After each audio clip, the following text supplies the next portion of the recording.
हमारा बच्चे ने कोई ऐसा काम नहीं किया, संविधान के दायरे में रह करके प्रोटेस्ट किया और संविधान से अलग हट करके कोई बात नहीं की, न देश के बारे में।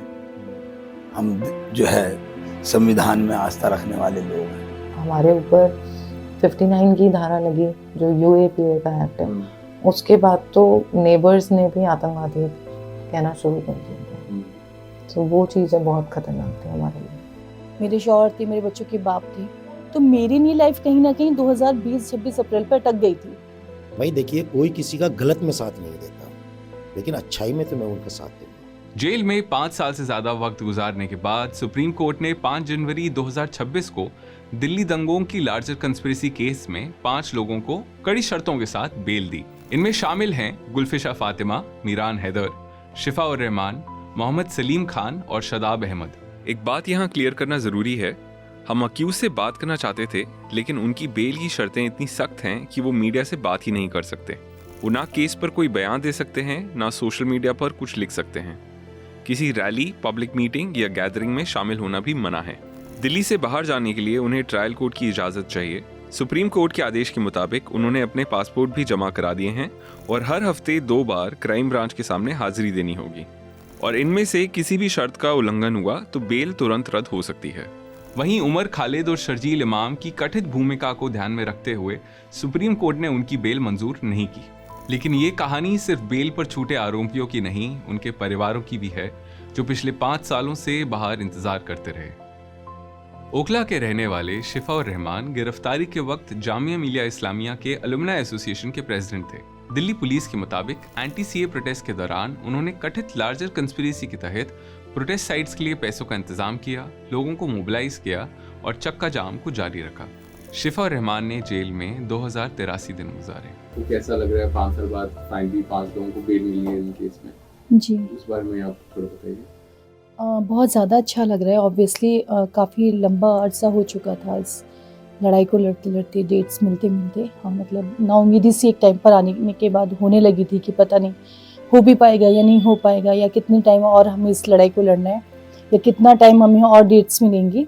इस दौर में लोगों ने मदद करी है खुल के, उस बारे में आप बात करें। देखिए, कम्युनिटी सपोर्ट की जहाँ तक बात है, मेरे ख्याल से शायद मैं भी अगर उस जगह होंगी तो मेरा भी रवैया वही रहेगा जो और लोगों का मेरे साथ रहा। उसमें मैं ये ब्लेम नहीं कर सकती कि लोगों ने मेरा साथ देना छोड़ दिया या लोगों ने शिफा के बारे में सोचना छोड़ दिया। बट आजकल जैसे हालात हैं, आजकल हर एक इंसान इतना मसरूफ़ हो चुका है और अपनी अपनी ज़िंदगी में सबकी कोई ना कोई स्ट्रगल है। तो जैसे शिफा आते थे या शिफा जब स्टार्टिंग में अरेस्ट हुए तो लोग का आना जाना, बात पूछना, धीरे धीरे वो चीज़ें इंसान यूज टू होता रहता है। एक टाइम के बाद क्या होता है ना कि लोग अपनी अपनी लाइफ में मगन हो जाते हैं। तो मैं उनको ब्लेम नहीं कर रही हूँ, किसी को भी। बट उसमें क्या होता है ना कि आपकी लाइफ तो वहीं रुकी हुई है ना। मेरी लाइफ तो 26 अप्रैल 2020 पे ही रुक गई थी, क्योंकि मेरी लिए तो एक बहुत इंपॉर्टेंट पार्ट मेरी ज़िंदगी से, एक बहुत अहम रिश्ता मेरी ज़िंदगी से, मेरे बच्चों की ज़िंदगी से, उनकी माँ की ज़िंदगी से, उनकी बहनों की, या जो भी जिसका जितना रिश्ता उसकी ज़िंदगी से गया हुआ था। बट मेरे लिए इसलिए ज़्यादा था क्योंकि मैं मतलब पूरी तरह से उन पर डिपेंडेंट थी।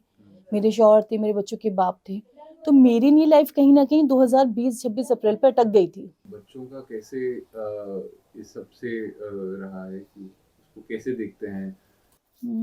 एक तो सबसे बड़ी बात ये है कि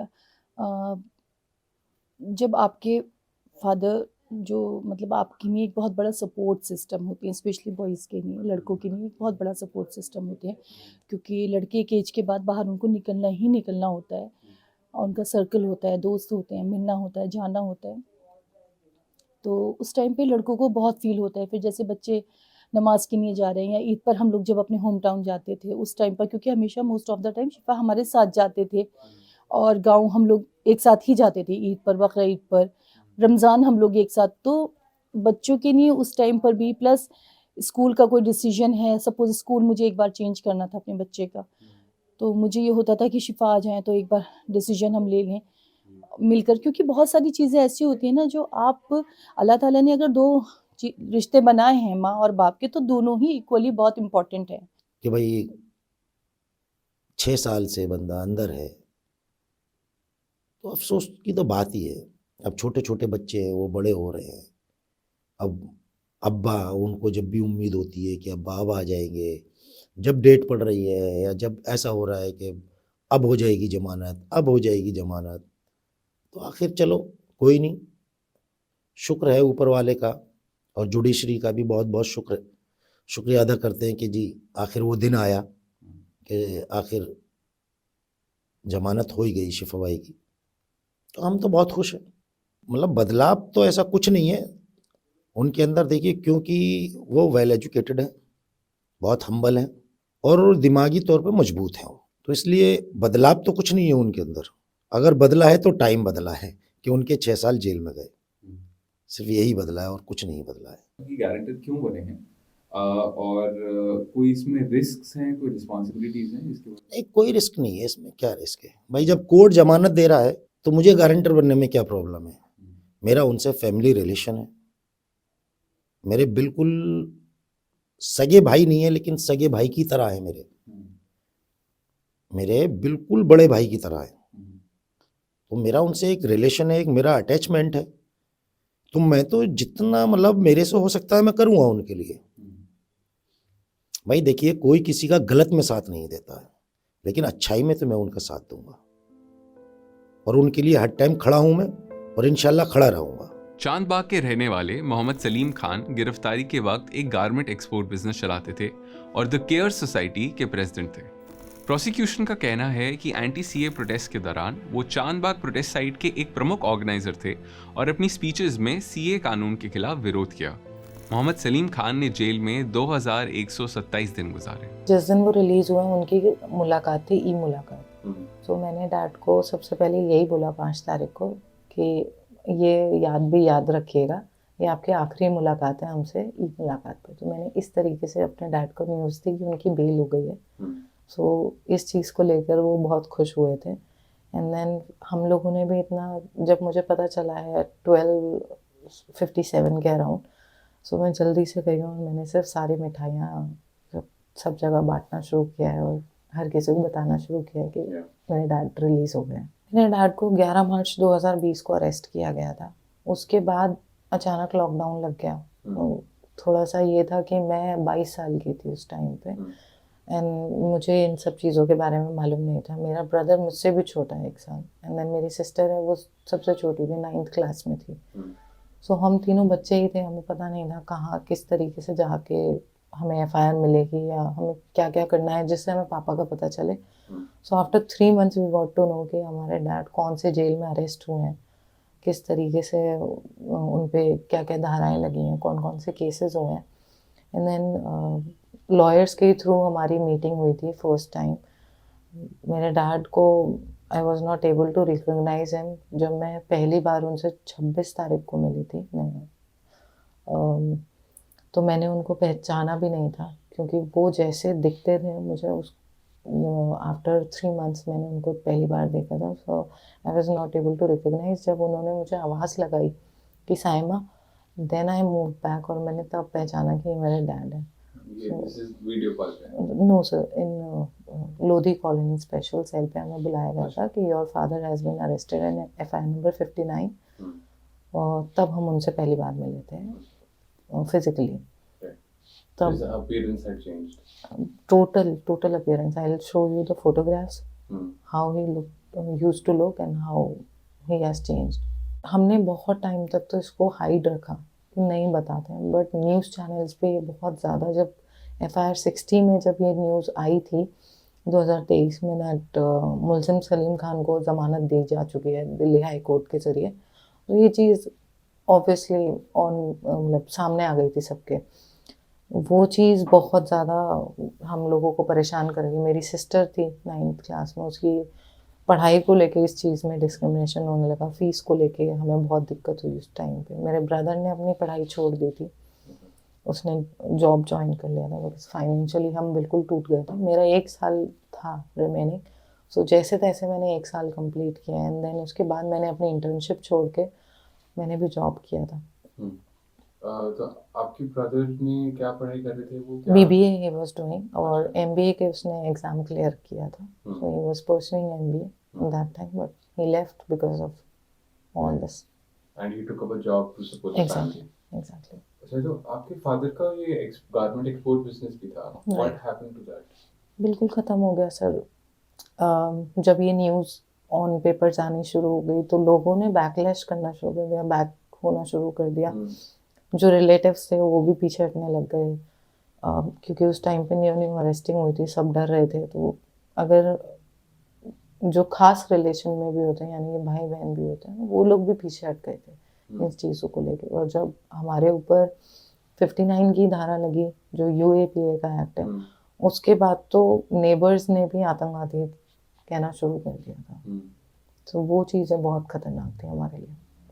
तो इवन फैमिली का, कम्युनिटी का सपोर्ट नहीं रहा? नहीं, बिल्कुल भी नहीं। जो लोग आ भी रहे थे वो सिर्फ सहानुभूति यानी कि सपोर्ट के लिए आ रहे थे कि हमें बुरा लग रहा है, बट उसमें भी उनका डर था कि अगर वो ज़्यादा करेंगे, जेन्युइन बात है, अगर कोई भी इंसान, हम लोग भी होते तो हम लोग भी थोड़ा सा बैक ही ले जाते, बिकॉज इतना बड़ा केस हाईलाइट हुआ और फिर सबको ये डर था कि कहीं कोई अटैच ना हो जाए इस चीज़ से। सो उन लोगों को ये डर था। मेरे डैड हमेशा से बहुत स्ट्रिक्ट रहे हैं, बहुत पंचुअल रहे हैं टाइम के। तो हमको ये आदत थी कि सुबह सुबह हम 8 बजे उठ जाते थे। इनफैक्ट हमें कहीं जाना हो या ना जाना हो, हम स्कूल जाते थे। अगर हमें छुट्टी भी लेनी पड़ जाती थी, मन करता था, तो हमें बहाने बनाने में बहुत टाइम लगता था, क्योंकि डैड नहीं मानते थे। वो कहते थे कि नहीं, उठना ही उठना है 8 बजे का। जो उनका शेड्यूल था टाइमिंग्स को लेके, वो बहुत पंचुअल था। इवन दो हमें 8 बजे के बाद वो डिनर भी नहीं करने देते थे। लाइट्स नहीं खुल सकती थी हमारे घर में 10 बजे के बाद। तो वो चीज़ें हम बहुत मिस करते थे कि अब हमें कोई भी एक लाइन दिखाने के लिए नहीं है। सो ये सब चीज़ें थी। जगतपुरी के रहने वाले शदाब अहमद गिरफ्तारी के वक्त एक प्राइवेट मैन्युफैक्चरिंग कंपनी में सुपरवाइजर की तरह काम करते थे। दिल्ली पुलिस के अनुसार उन पर आरोप हैं कि वो कथित लार्जर कंस्पिरेसी के तहत प्रोटेस्ट साइट्स पर लोगों की मोबिलाइजेशन, कोऑर्डिनेशन और प्रोटेस्ट को लंबे समय तक चलाए रखने में शामिल थे। पुलिस का दावा है कि उनकी कथित भूमिका एक नेटवर्क का हिस्सा थी जो अलग अलग प्रोटेस्ट लोकेशंस को जोड़ने का काम करता था। शदाब अहमद ने जेल में 2038 दिन गुजारे। ये जॉब करता था यहीं एक कंपनी में, वाईफाई वाली में। तो ये भाई जब मुझे काम कम करना पड़ता था, जब ये हमारी मदद करता था, जब काम करता था तो हमारी मदद करता था। जब ये हमारे बीच में नहीं रहा तो हमारे सामने परेशानी है। इस उम्र में मेरी जो थी उस वक्त जो है 62 साल की उम्र होगी, और उसमें मुझे डबल मेहनत करनी पड़ी परिवार के लिए। तो अब वो क्या प्रदर्शन करने के कार्य को बदल दिया गया है? क्या आप उसको कैसे देखते हैं? बदल दिया क्या गया है? तो संविधान को, लोकतंत्र को खत्म ही करना चाह रहे हैं ये लोग। भाई संविधान ने जो है हमें अधिकार दिया है, कोई हमारे खिलाफ कानून बनता है, उसके खिलाफ प्रोटेस्ट के जरिए हम अपनी बात कहें, मगर उसको भी ये कुचलना चाहते हैं। क्या कम्युनिटी में अब डर रहता है, खौफ है क्या? हाँ, डर और खौफ का तो माहौल है ही इस तरीके से।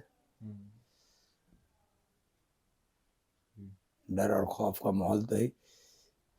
ये हमारी कम्युनिटी में नहीं, बल्कि किसानों में, दलितों में, पिछड़ों में, अल्पसंख्यकों में, मुस्लिमों में भी है, सिखों में भी है, ईसाइयों में भी है, जैनियों में भी है, सभी में डर का माहौल है। अच्छा, ये बताइए, अब शादाब के लिए आप उनका फ्यूचर किस तरह से देखते हैं कि आगे वाले आने दिनों में, महीनों में, सालों में वो उनको अभी क्या जो इतना समय निकला है, अब समय निकला, अब उनके जो हमारा बच्चे ने कोई ऐसा काम नहीं किया, संविधान के दायरे में रह करके प्रोटेस्ट किया और संविधान से अलग हट करके कोई बात नहीं की, न देश के बारे में। हम जो है संविधान में आस्था रखने वाले लोग हैं और न्यायपालिका पे भी। तो बात यह है, ये हमारे बच्चे ने कोई ऐसा काम नहीं किया, न किसी तरीके का ऐसा बोला, न देश के खिलाफ, न किसी पार्टी के खिलाफ, न किसी, उसके जो अपनी परेशानी थी उसी के बारे में प्रोटेस्ट किया। जो काले कानून बने थे उन्हीं के लिए प्रोटेस्ट किया। तो अब इनके फ्यूचर की मैं जैसे बात करूं, आने वाले कल की बात, तो आप इनके लिए क्या उम्मीद रखते हैं? ये क्या करेंगे? देखिए, अभी तो परेशानियां हैं सामने। क्योंकि केस ही ऐसा बना दिया जो देशद्रोह का, कोई ऐसा काम नहीं किया हमारे बच्चे, यूएपी का केस बना दिया। और उसमें परेशानी तो ही बाहर आने के बाद भी तारीखों पे जाना, ये करना वो करना, तो दुनिया भर की परेशानी तो ही। और इस तरीके की बंदिश लगा दी बच्चों पे। अब भले ही 5 लोगों को बेल की राहत मिली है, लेकिन दिल्ली पुलिस की FIR 59 जो दिल्ली में हुए दंगों की कथित लार्जर कंस्पिरेसी से जुड़ी है, उसमें अभी तक ट्रायल शुरू होना बाकी है। और जब तक ये केस खत्म नहीं होता, तब तक इस FIR में मौजूद लोगों की जिंदगी इन आरोपों से जुड़ी रहेगी। पत्रकारिता का नासूर बन चुके विज्ञापन के मॉडल को खारिज करके खबरों की इस दुनिया को बदलिए, ताकि पत्रकारिता आपके लिए जवाबदेह बने। newslaundry.com/subscription पर क्लिक कीजिए और अपने मन मुताबिक पेमेंट का विकल्प चुनिए, क्योंकि हमारे सब्सक्राइबर्स का नारा है, मेरे खर्च पर आजाद हैं खबरें।